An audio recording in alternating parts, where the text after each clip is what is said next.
I'm a charger that charges through the night like an orange bolt of lightning, passing everything in sight. I'm the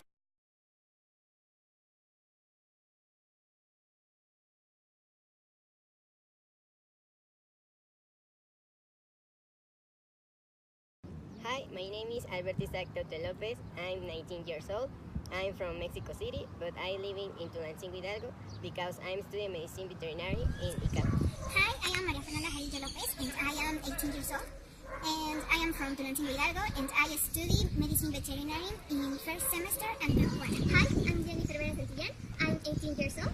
I'm from Santo Tomás en Puebla. I study medicine veterinary and zootechnics. In first semester, group 1. I am Alexandra Mejia Cruz. I am 18 years old. I am from Cadereyta, Querétaro. I am studying medicine veterinary and zootechnics. I am in first semester in group 1. Introducción de bovinos a México. La ganadería vacuna en México se inicia con la introducción de ganado bovino a América por parte de los españoles alrededor del año de 1524. Durante la época de la colonia se establecieron límites y derechos para la posesión de la tierra, dando origen a las estancias, que es la primera etapa de la creación de la hacienda a través de los años, la cual existió hasta la época después de la Revolución. Los bovinos introducidos en la Nueva España eran delgados y de cuernos largos, de la raza denominada ibérica, variedades andaluza y portuguesa. Una vez que el ganado vacuno se estableció en cantidades suficientes para permitir un desarrollo natural y satisfacer las necesidades de carne y cueros de la colonia, y tuvo a su disposición espacios vírgenes, ideales para su desarrollo, su multiplicación alcanzó tales proporciones que, hacia 1550, su importancia económica y social superaba a las otras especies introducidas. El súbito despoblamiento de los paisajes de gran fragilidad ecológica, riqueza biológica y alta productividad alimentaria resulta la base original para la llegada y establecimiento de los nuevos rumiantes. El crecimiento original de la ganadería bovina durante los 300 años de la colonia genovo-hispano marcó huellas profundas en la historia ambiental del agro veracruzano, pues transformó radicalmente las formas americanas de uso del suelo, espacializando las actividades productivas de estos territorios marítimos al adquirir un papel privilegiado en el intercambio transoceánico. Generó cambios en los patrones culturales, fusionando elementos de culturas tan disímbolas como la mesoamericana, la africana y la peninsular. Transformó patrones de conducta y de consumo a partir de las legislaciones coloniales y de la conversión de la dieta alimenticia. La primera consecuencia de la expansión del ganado en el plano social fue el conflicto con los agricultores, es decir, con la población indígena. Los animales se introducían en los terrenos de cultivo y causaban destrozos de todo tipo. Los indios defendían sus tierras como podían, y desde luego había frecuentes enfrentamientos. El aparato reproductor de la hembra consta de los ovarios, tubos uterinos, útero generalmente bicornio, que continúa con el cérvix, formalmente llamado cuello del útero, la vagina y la vulva. Aquí se muestra en vista dorsal el aparato reproductor de la hembra bovino, con el útero, vagina, vestíbulos y vulva abierta. Este es el ovario, el ligamento propio del ovario, el cuerpo uterino derecho, el velo uterino, carúnculas, cérvix, conducto cervical, su vagina, el orificio uretral externo, las aberturas de las glándulas vestibulares mayores, el labio, la depresión para el clítoris y la comesura ventral de los labios, y su propio vestíbulo. En la angiología del aparato reproductor se muestra del lado derecho las arterias, y son la arteria ovárica, arteria uterina con su respectiva rama, arteria vaginal y las venas del lado izquierdo, que son la vena ovárica, vena vaginal accesoria y vena vaginal.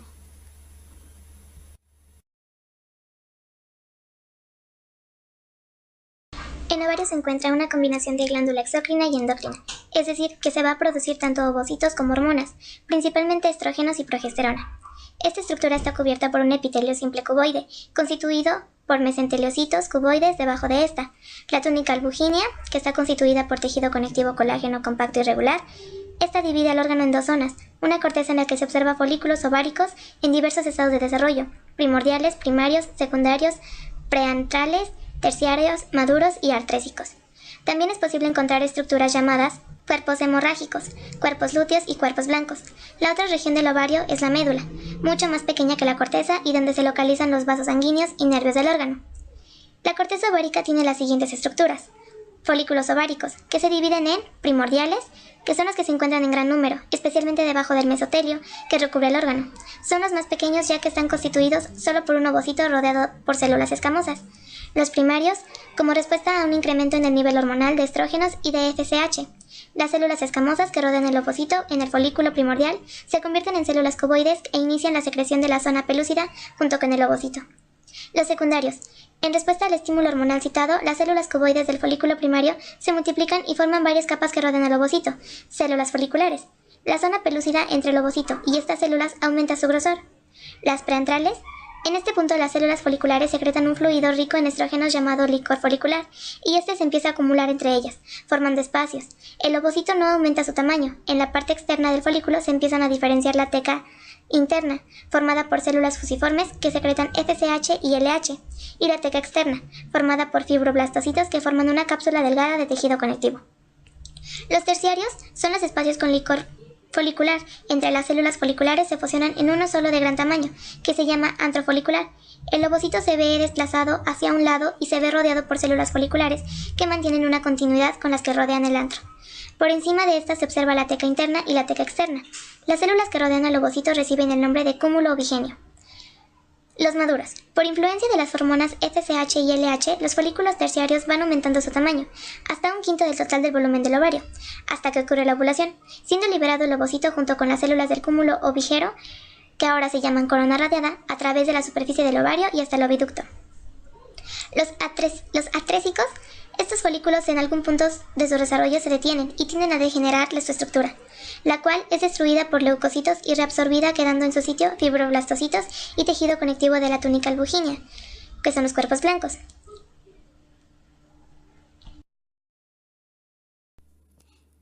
También se encuentran los cuerpos hemorrágicos, que son los coágulos que se forman en el espacio del folículo maduro, que queda vacío al derramarse el licor folicular en la ovulación, y este es llenado con sangre proveniente de los vasos sanguíneos que fueron rotos en el proceso.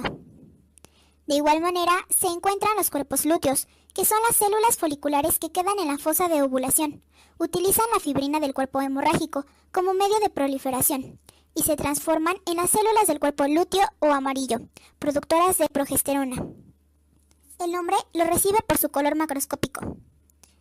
Y por último están los cuerpos blancos, que se forman si el ovocito liberado no es fertilizado por un espermatozoide en el oviducto, y el cuerpo lúteo sufre una regresión y desaparece, quedando en su sitio una acumulación de fibroblastocitos y tejido conectivo denso irregular, llamado cuerpo blanco.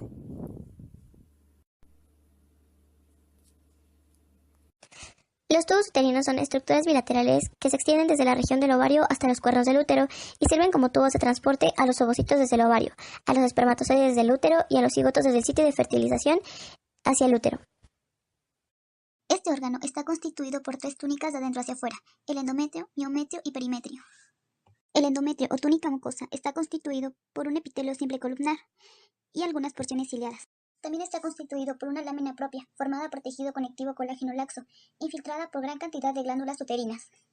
El miometrio o túnica muscular está constituido por tejido músculo liso e integrado por las siguientes capas. Estrato circular interno, también se le denomina estrato submucoso.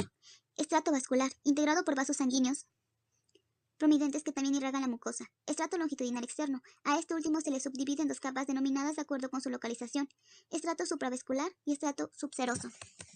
El cuello del útero tiene una pared muy similar histológicamente a lo ya descrito, aunque es más gruesa y rica de fibras elásticas. Además, su mucosa forma altos pliegues primarios con pliegues secundarios y terciarios. Este plegamiento puede dar una falsa impresión de estructura glandular, si bien, en la mayoría de las especies domésticas, las glándulas uterinas no se extienden hasta el cérvix. Ahora les hablaremos de la vagina. La vagina es un tubo muscular que se extiende desde el cuello hasta el vestíbulo. Su mucosa forma gran cantidad de pliegues longitudinales, planos y circulares, y su epitelio puede sufrir variaciones cíclicas mediadas por los cambios hormonales y el ciclo estral. La pared vaginal tiene 3 capas de dentro hacia afuera. Túnica mucosa. Cuenta con epitelio estratificado escamoso no cornificado. Lámina propia, con vasos sanguíneos y algunos nódulos linfoides. Túnica muscular. Estrato longitudinal interno. Estrato circular y medio. Estrato longitudinal externo. Túnica adventicia. Esta se conforma por tejido conectivo colágeno laxo y mesotelio.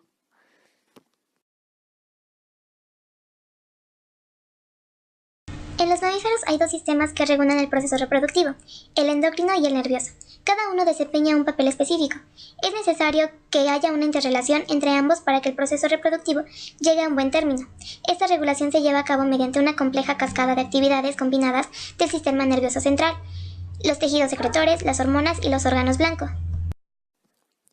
El sistema nervioso central recibe la información del medio ambiente en forma de señales externas, visuales, auditivas y táctiles. Traduce la información y reacciona enviando impulsos a través de fibras nerviosas a las gónadas a través del eje hipotálamo-hipófisis-gónadas. El hipotálamo y la hipófisis son estructuras que no solo se comportan como productoras de hormonas, están estrechamente unidas a la parte ventral del cerebro y ambas se comportan sino como órganos blancos, creando un sistema de rebote homeostático. La actividad hormonal se ejerce mediante una acción directa de la hormona en un aspecto específico de la reproducción o mediante una acción indirecta en la que la presencia de la hormona es necesaria para el mantenimiento apropiado del ambiente interno que asegura la reproducción exitosa. Las hormonas son secretadas por glándulas endocrinas que vierten su contenido directamente a la sangre, mientras que las glándulas exócrinas lo hacen al interior de un órgano, como el tracto digestivo, urinario, entre otros. La función endocrina requiere la acción combinada de hormona-receptor. Un receptor hormonal es una estructura molecular única en el interior o exterior de la célula, con una afinidad alta y específica por una hormona en particular, cuyas funciones son reconocimiento de la hormona en particular, traducción de la señal hormonal en una respuesta celular específica. El número y tipo de receptores en una célula blanco no son fijos. La información y degradación de los receptores es un proceso dinámico. Tampoco me cabe. Y luego, la acción del sistema hormonal se con la forma en que las hormonas alcanzan el órgano blanco. Cuando la célula productora es a su vez el órgano blanco. Cuando las hormonas actúan en forma parácrina, el órgano blanco se encuentra en células u órganos próximos.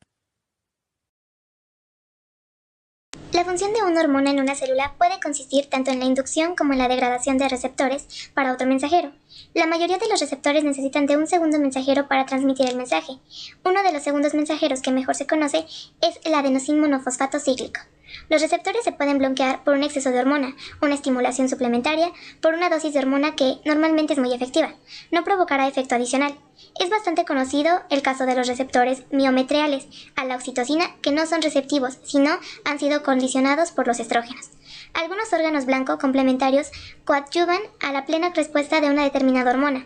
La progesterona condiciona receptores a los estrógenos en regiones críticas del cerebro, necesarias a las manifestaciones y comportamiento durante el celo.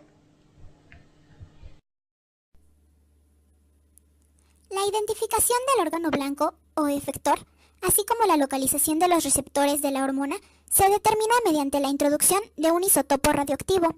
A esta hormona radiactiva se denomina hormona marcada o caliente. Otro sistema endocrino más complejo y común es que la respuesta a una hormona por el órgano efector sea sintetizar o excretar otra hormona que a su vez inhibe la síntesis o la secreción de la primera en un mecanismo conocido como retroalimentación.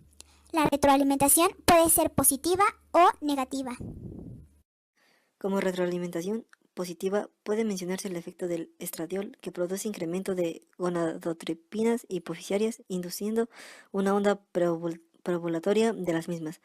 En este caso, las gonadotropinas no inhiben las células secretoras del estradiol, sino que las transforman en secretoras de progenestora, que es la hormona que inhibe las gonadotropinas. Ejemplo clásico de retroalimentación negativa existe en la relación de la LH y la progenestora. La LH estimula la síntesis de progesterona y a su vez esta inhibe la síntesis de la LH. La permanencia de una hormona en el tejido después de su aplicación depende de ciertos factores como la vía de administración, tasa metabólica de eliminación, así como la variabilidad biológica individual. Por lo tanto, la cantidad contenida es generalmente más alta en el hígado y riñón, ya que estos órganos están involucrados en su eliminación.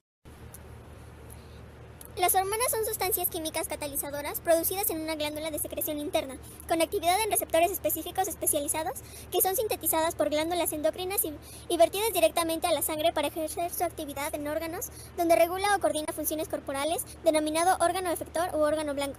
La mayoría de las hormonas regulan su propia tasa de secreción mediante un sistema de retroalimentación.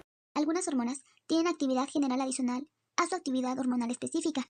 Por ejemplo, las hormonas sexuales incrementan el anabolismo y con ello el peso corporal. Es por ello que la vaca gestante es más eficiente para aprovechar el alimento que la no gestante. Debe tenerse en cuenta la diferencia entre niveles basales y niveles pico de las hormonas. Los primeros se refieren a las cantidades mínimas de producción y los segundos a los niveles al momento de mayor actividad de la hormona. Terapia hormonal. La terapia con hormona exige del profesional amplio conocimiento de endocrinología y fisiología reproductiva. Su empleo inadecuado produce resultados clínicos y económicos contraproducentes. Es evidente que la cantidad de una sustancia en el plasma sanguíneo requerida para generar un efecto específico difiere de una especie a otra, por lo que la dosis de una especie no puede extrapolarse a otra. Bases para el empleo de hormonas. 1. Antes de indicarlas debe hacerse un diagnóstico lo más exacto posible. 2. Las hormonas son altamente activas, por lo que deben administrarse en las dosis indicadas. 3. Su aplicación debe acompañarse de un tratamiento etiológico. 4. Las hormonas no corrigen la infertilidad causada por deficiencias alimenticias, deficiencias de manejo o enfermedades sistemáticas. El intentarlo conduce al fracaso. Hormonas proteicas. Las hormonas proteicas son productos polipeptídicos con un peso molecular alto de 300 a 70.000 daltons. Regulan su función celular mediante su unión con la membrana celular en receptores específicos. Pueden variar en su composición o estructura entre las especies. Si esta variación es muy grande, la proteína puede ser incapaz de unirse al receptor y, por lo tanto, no ser activa. Mientras este problema no es muy notorio en las hormonas gonadotrópicas, es de gran significado en otras hormonas, como es el caso de la hormona del crecimiento. Las hormonas proteicas que intervienen en la reproducción actúan sobre las gonadas, por lo que reciben el nombre de gonadotropinas. Las gonadotropinas son glucoproteínas. Sus receptores se localizan en la membrana celular y poseen dos subunidades. La subunidad alfa es igual para FSH, LH, HCG, TSH. Es la encargada de la respuesta biológica. La subunidad beta es diferente para cada hormona y es responsable de la especificidad de la hormona por el órgano blanco.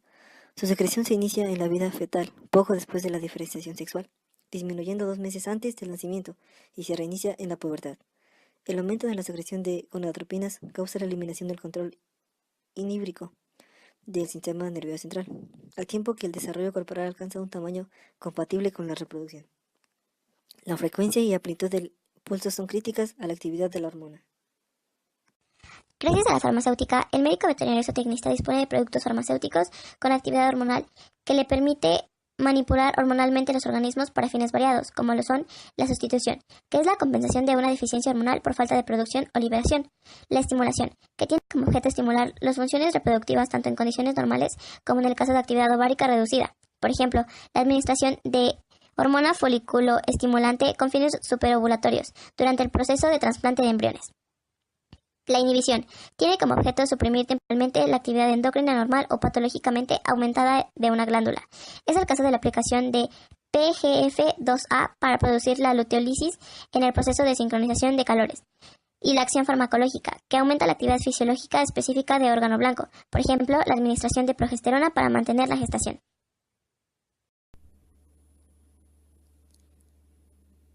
Las hormonas hipotalámicas son de naturaleza más simple que las hipoficiarias. El control de la síntesis y liberación está regulado por mecanismos de retroalimentación por las mismas hormonas que estimulan. Son termolábiles. Son degradadas fácilmente por encías, por lo que no se deben administrar por vía oral, sino parenteral. Son difíciles de aislar puras. Se sintetizan y almacenan por su posterior liberación. Por ser de origen proteico, pueden producir antihormonas. Se determinan por RIA mediante iodinación. Mecanismo de acción de las gonadotropinas. Las hormonas proteicas y polipépticas regulan la función celular mediante receptores específicos localizados en la membrana celular del órgano blanco. La hormona es el primer mensajero que interactúa con el receptor. Una vez la hormona que se une al receptor se activa la enzima adenisciclasa, que cataliza la conversión de adenosín-trifosfato ATP en adenosín-monofosfato cíclico, AMPC, siendo este el segundo mensajero. El AMPC activa a su vez la protequinasa, que consta de 2 unidades distintas, una unidad reguladora y una catalítica. Cuando las 2 unidades están asociadas, el AMPC se combina con la unidad reguladora, da lugar a la disociación de las 2 unidades y la unidad catalítica se activa produciendo la fosforilización de una o más proteínas específicas dentro de la célula, como síntesis de proteína, síntesis de enzima o la secreción hormonal, etc. Hormona liberadora de gonadotropina. Estimula la liberación de hormonas gonadótropas FSH-LH. Se transporta a través del sistema porta hipotálamo-hipófisis al lóbulo anterior de la hipófisis. Para su actividad liberadora y de síntesis es indispensable su liberación pulsátil. La respuesta hormonal varía de acuerdo a frecuencia de la secreción. Solo con un ritmo circular se consigue respuesta fisiológica. La aplicación del gen RH no es efectiva para superovular, ya que los niveles inducidos de hormonas hipofisiarias son similares a las naturales. La aplicación del gen RH en el día 0 en protocolos sincroniza el desarrollo folicular y 36 a 48 horas después de la administración del PGF2-alfa sincroniza la ovulación. Puesto que la ovulación inducida por la GnRH no se produce antes del 10º día del posparto, su aplicación no está indicada antes de ese día. La aplicación del GnRH en el puerperio temprano y clínico del bovino produce una ovulación y no luteinización de folículos preexistentes.